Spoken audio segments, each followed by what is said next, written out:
This is a set of instructions for how to speak with the devil, which, as those of you with any sort of brains at all might note, is a patently moronic proposition on the face of it, one likely to culminate in any number of thoroughly unpleasant fates. Honestly, it would probably be smarter to publish your credit card number on Facebook or take up a career in crocodile wrestling. But then, that isn't going to stop you, is it? Not if you're sincerely interested, at least. Technically, if you do everything just right, there's a fair chance you'll walk away scot-free, and that seems to be reason enough for some people to decide that it's a good idea. Especially if you're the fate-tempting, thrill-seeking, scare junkie type, or the desperate type. Which brings me to a point of clarification I ought to make.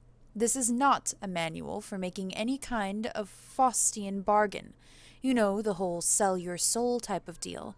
Although if you happen to bring it up in conversation, he probably wouldn't be one to refuse. Following through with such a foolhardy bargain, however, would necessitate removing some of the protections which you will put in place for your conversation. And I don't think I need to spell out for you why that would be a bad idea. If you're really mathematically impaired enough to want to trade something that will last an infinite number of years for something that might last about 90 tops, there are plenty of other rituals out there for you to follow. This one, if performed correctly, should only allow the two of you to talk. This perhaps begs the question of why exactly you would want to speak with the devil in the first place.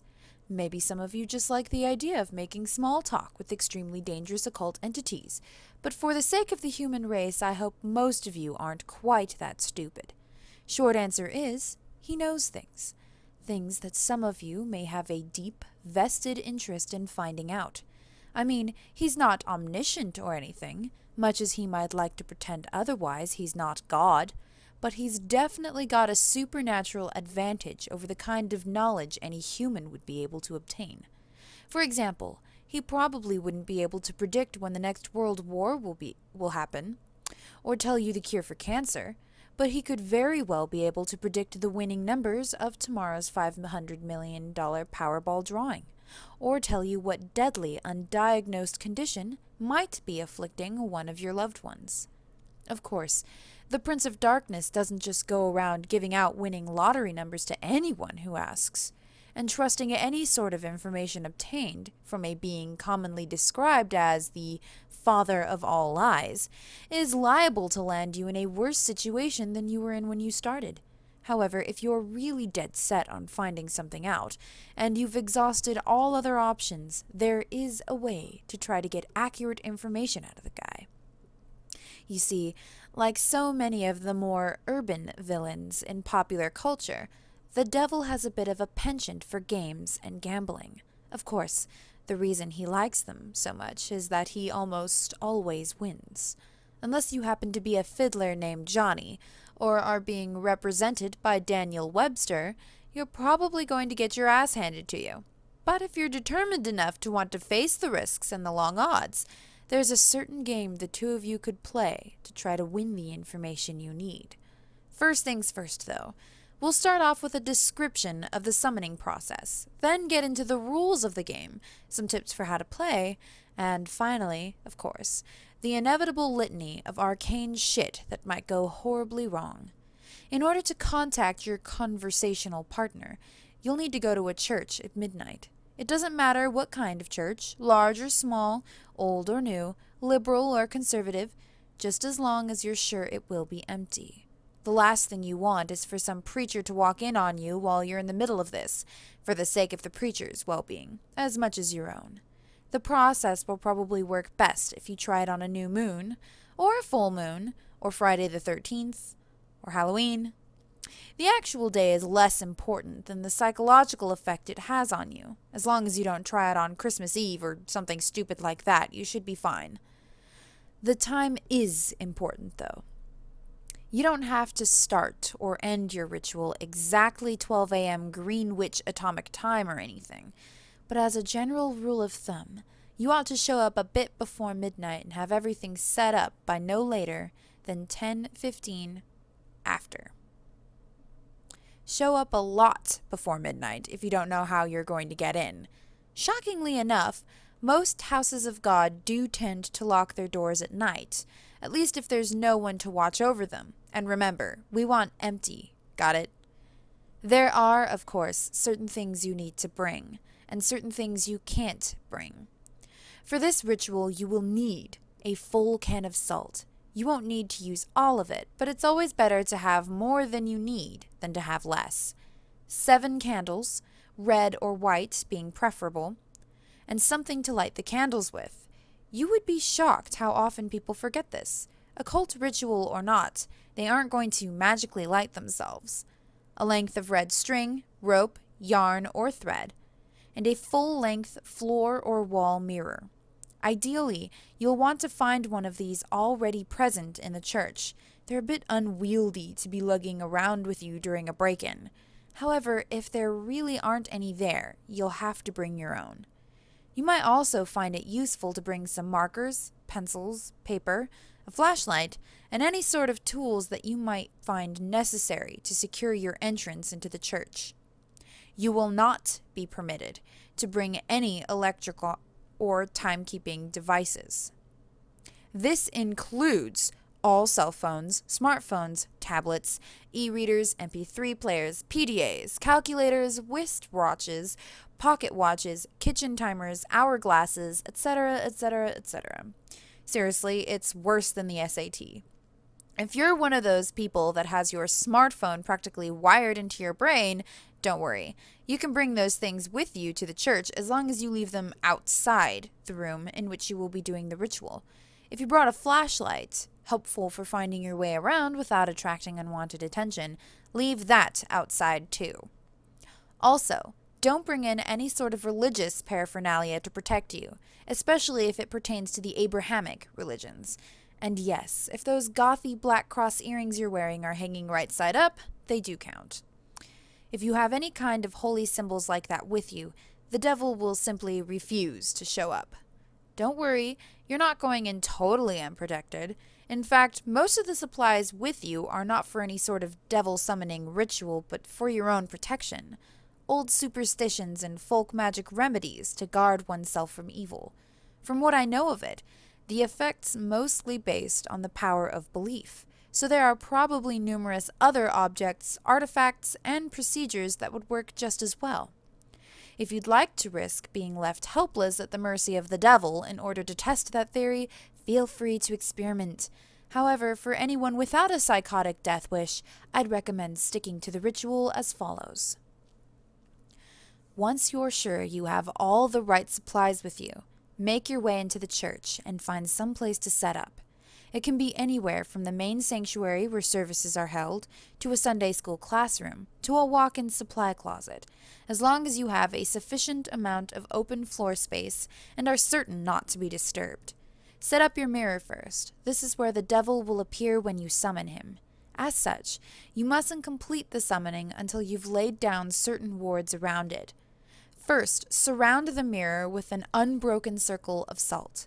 If the mirror is hanging on a wall or door, lay down a semicircle around it instead, making sure that the salt touches the wall at both ends. Then, wrap your red string around the mirror several times. The color red, especially red string, is symbolic of protection in the folklore of many cultures and religions. This is also why red candles are a good idea.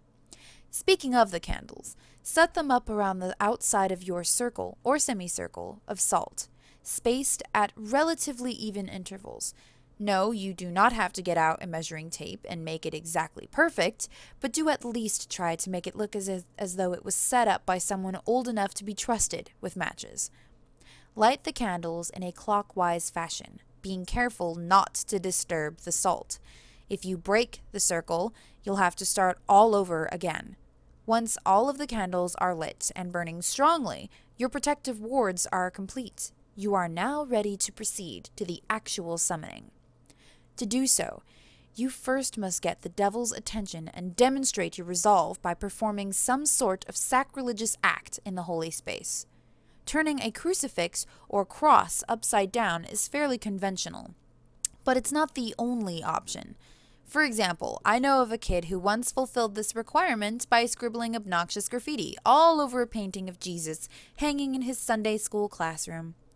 The nice thing about turning a cross upside down is that once you've finished your encounter, assuming you've, survived it in one piece, you can just flip it right side up again and no one's the wiser, sidestepping the relatively minor but still irritating risk of having your Sunday school turn into a reenactment of the Spanish Inquisition for the next month and a half. After you've finished doing whatever offensive thing you decide on, shut all doors to the room and turn off all of the lights so that the space is lit only by the candles. Face the mirror and stare deeply into it, concentrating on your desired outcome. There are no incantations, no arcane strings of Latin you have to recite. Just look into the mirror and wish as hard as you can for the devil to appear there. After a few minutes of this, when you feel ready, close your eyes and count to 10. Then open them. If all has gone correctly, you will no longer see your own reflection. You'll be looking at the devil, or at least looking at the way the devil has chosen to appear to you. Chances are he won't look like your conventional red-horned goat with goat legs and a pitchfork or any other sort of terrible apparition. No point in scaring you off now. Better to lure you in, make you feel safe. To that end, he generally takes on the appearance of a fairly average, nondescript human being. If anything, he's prone to vanity and will lean towards the more attractive end of the spectrum. The only really frightening part of him will be his eyes. No matter how hard he tries, he can't hide the sinister gleams smoldering deep within them, the malevolent amusement and hunger, like the eyes of a spider contemplating a fly struggling in its web. They're supremely confident, those eyes, confident and without pity. Don't look into them too deeply, or you'll begin to feel helpless and paralyzed with dread, losing your hope and your will to fight. Since you'll probably be just standing there staring at him in shock for a few moments, having on some level expected for the ritual to fail, he'll initiate the conversation by asking you what it is you desire from him. If you can gather your wits enough to string together a coherent sentence, you should respond with something like, "I wish to challenge you in a game of question and response." Even if you don't get the words exactly right, he'll know what you mean, and he'll accept your request with a wide, predatory grin of anticipation. He's been playing this game for a long time, you see, and he's very good at it. Most humans, on the other hand, are very bad at it. This gives him a chance to, at the very least, thoroughly mess with your mind. And at most, well, we'll save that for the litany of shit that could go wrong. You'll have to play it very smart to avoid justifying his expectations. The general rules to the game are very simple, with a few caveats that can make things more complicated. He'll begin by asking you a question. He always initiates the game. It can be anything from a piece of obscure trivia, to a riddle, to an extremely personal inquiry. Don't worry, you won't be immediately plunged into hell if you get the wrong answer or anything like that. As a matter of fact, he won't even tell you whether you got the answer right or wrong. After you've answered his question, you get to ask him one in return. Now here's where the consequences of your response come in. If you answered his last question correctly, he will respond to your question as honestly and accurately as he is able. However, if you answered it incorrectly, he is free to lie to you as he sees fit. Perhaps if you've asked him something you're better off knowing, or not knowing, he'll tell you the truth about it anyway. More likely, he'll feed you the most insidious, damaging lie he can come up with. Either way, after he's responded, he'll ask you another question, and the process will repeat over and over again until you decide to call it quit. Now, you may be sitting there thinking that it sounds fairly easy to get the information you need. All you have to do is wait for a question you can answer correctly, and then take that opportunity to ask him what you really want to know, ignoring everything else he said. Well, it's not that simple. The devil will give you an easy question, one that you can be completely sure of the answer to. He may instead give you questions that you have some vague knowledge of. that you think maybe you know the answer to, but aren't really confident, thus forcing you to endlessly second guess yourself, obsessing over whether or not you can trust the information that he gave you next. Perhaps you'll think that what he said was a lie, wish it was a lie, but be eternally consumed by doubt, unable to fully convince yourself that you were wrong. Or perhaps you'll have to make a huge choice based on the information that he gave you, and be tormented by fear and indecisiveness as you realize that your fate, and perhaps that of others as well, rests entirely upon whether or not you were able to correctly recall some arcane piece of trivia that you don't even remember now. You'll never remember the exact questions the devil asked you, by the way. That would make it too easy for you to go back and check on your responses. Or maybe, instead of testing your knowledge, he'll ask you something personal, something you even lied to yourself about. You'll answer back to him, thinking you've gotten the question correct. No, I don't resent my sister. Yes, I would turn the money into the police. But he'll know better. He'll know better than you do that you're lying, and he'll lie to you in return, and you'll believe him. You'll believe him until you are no longer able to deceive yourself, and by then, it might be too late. Or maybe he won't even give you a chance to get an accurate response at all. Maybe he'll just ask you endless strings of completely impossible questions, making you more and more frustrated and disheartened as you realize you'll never be able to force him to tell you the truth. Questions like, what was the exact height of Mount Everest in centimeters in the year 1666? Or what is the airspeed velocity of an unladen swallow? Although, knowing his sense of humor, if he ever asked the latter, he might consider African or European a correct response.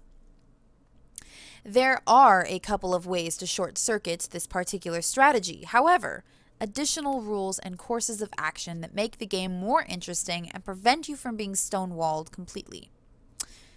Although, in all honesty, he probably wants for you to try one of these options anyway. The first option is to ask him a riddle instead of a question. If you somehow manage to stump him and he answers the riddle wrong or gives up, he'll be obligated to give you a truthful response to your next question. If he answers the riddle correctly, once again, don't worry, he won't pounce on you like some sphinx or drag you into hell. What will happen is that he will get a pass, allowing him to lie in response to one question he would otherwise be obligated to answer truthfully. Honestly, if he gets a pass, you might as well just give up and quit the game right there. It's nearly impossible to determine when he's telling you the truth under the best of circumstances. Adding another layer of complexity by constantly trying to figure out when and if he's used his pass is about enough to make any normal person's brain explode. There's no way. Just forget it. The second option is for you to take a dare from him. If you accept it and vow to follow through, then once again he'll have to answer your next question truthfully. If you choose instead to reject it, he'll get another pass. Now, before you freak out and reject that whole idea completely, you should know that he won't ask you to do anything overly dramatic or unspeakably evil, like blow up a hospital or murder someone. As a rule of thumb, most dares won't involve direct loss of life or any major felonies. However, they certainly won't be easy. Inflicting severe pain on yourself, doing something that terrifies the shit out of you, cutting off a treasured relationship, publicly humiliating yourself or someone you love, all of these things and more, things you might not even be able to imagine, are completely on the table. If you're willing to go that far, to put yourself in that kind of position, you'll get your answer. However, if he manages to come up with the one thing you know you simply can't or won't do, well, then once again, you might as well just quit. One last thing.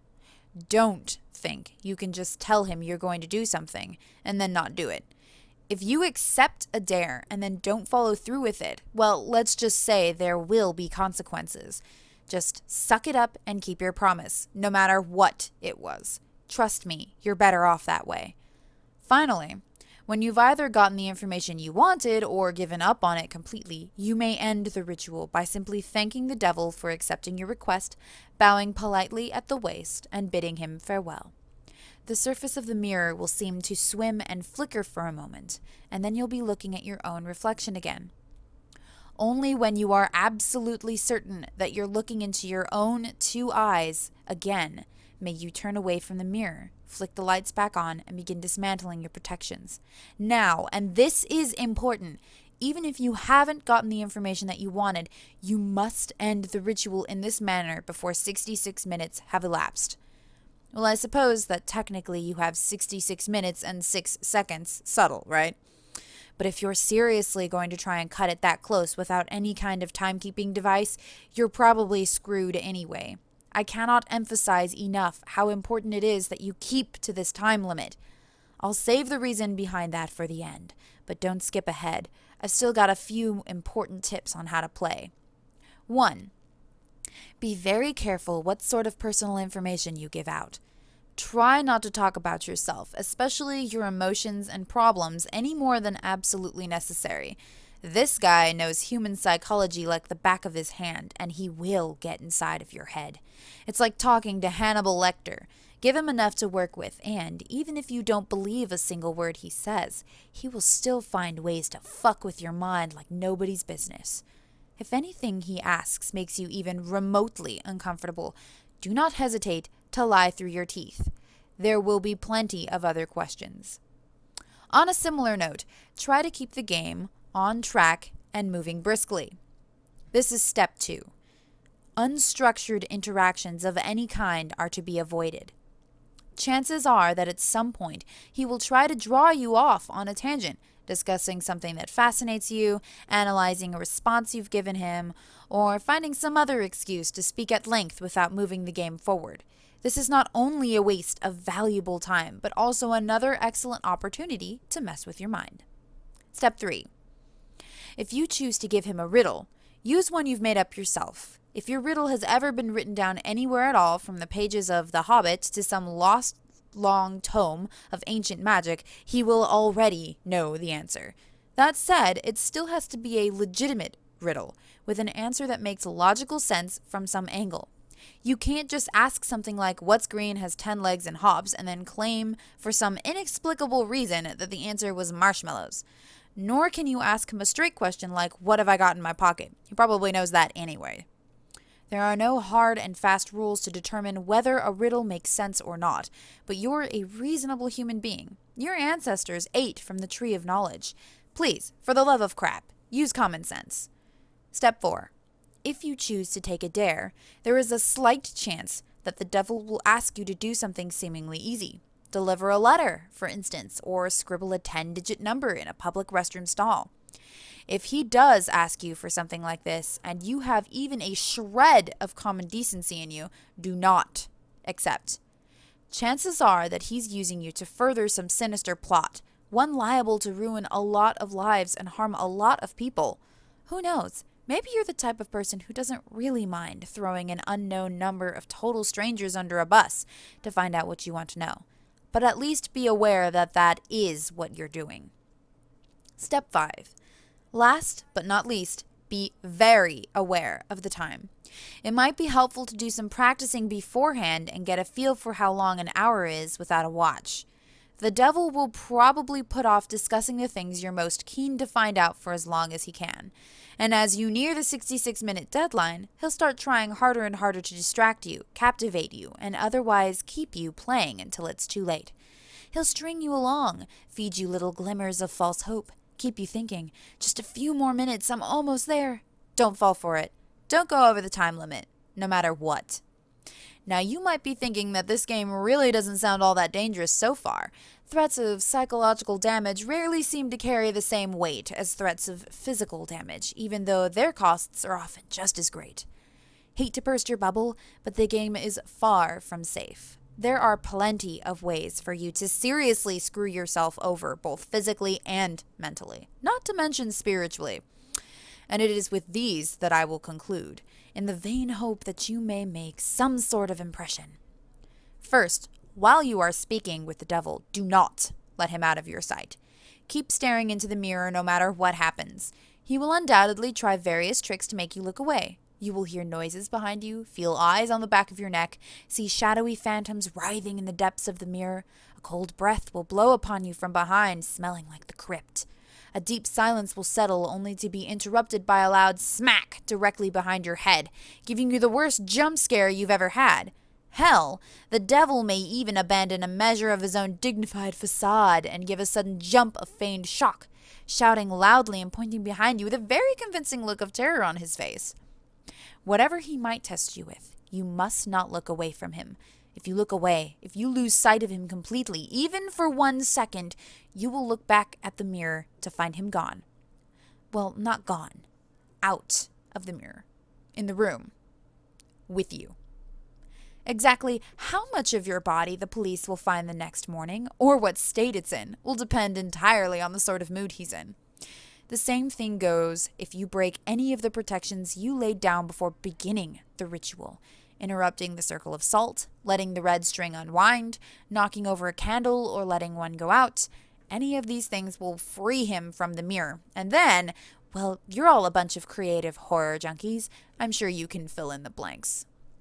On a different topic, you may reach a point in the game, probably after a long series of maddeningly impossible questions, where the devil asks you the deceptively simple question, what is your full name? You must not give it to him. Names can be things of great power. Although the devil will, of course, already know your name, telling it to him, yourself, is akin to inviting a vampire into your home. Your name is deeply synonymous with your own inner self. Thus, giving him your name is powerfully symbolic of giving him yourself. If you are foolish enough to make this mistake, all of your protections will be for naught, and he will seize upon your unwitting offer with malicious glee, stealing away your soul and dragging it back with him into hell. At least, this way the police will find a complete, identifiable body. As a matter of fact, your vacant shell will be totally unblemished, seemingly having dropped dead of sheer terror. Last, but certainly not least, there's the matter of what happens if you go over the time limit. This is arguably the worst thing you can do.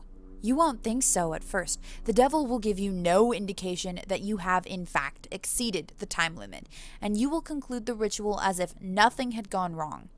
Perhaps as the devil's image in the mirror trembles and gives way, you'll see a particularly nasty, triumphant smirk flash across his face, but this will be easily dismissed as your imagination.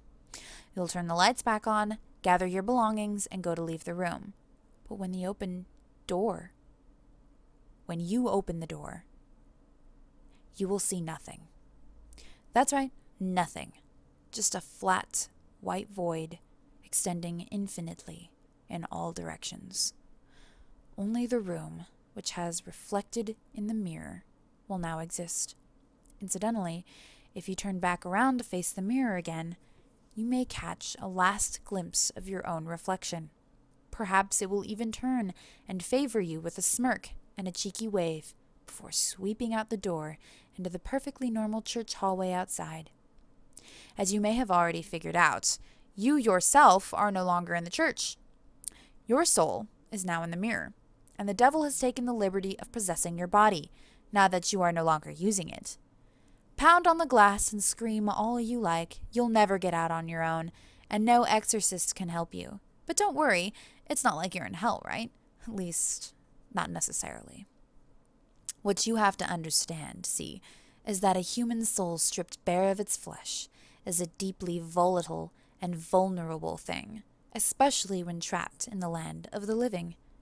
You are now an entity of purely mental properties, and as such, the barriers between what is real to you and what is imaginary have been completely dissolved. As you fill that reflected room with your anger, your sorrow, your fear at being trapped, these emotions will begin to coalesce, given form by your mind. If you're not particularly imaginative, these creatures may not be too terrible, may not be able to inflict too much horror and pain. With time, you may even be able to teach yourself to get rid of them.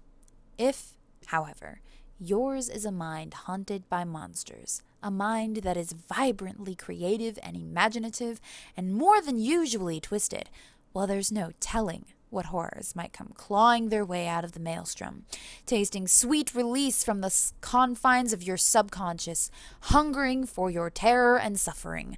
They will refuse to be banished, dragging your kicking and screaming soul into an endless positive feedback loop of pain and fear. Needless to say, if you're a regular patron of websites like this one, you've probably pretty well fucked up. There's only one way to find release from the mirror and the world you've created therein. They say if you call the devil once more and ask him to free you from the mirror, he'll be willing to take you out. For the usual fee, of course. Who knows? Maybe if your imagination is twisted and powerful enough to create a personal hell that leaves you begging for the real thing, those talents will be put to good use. There are over 7 billion people in the world, after all.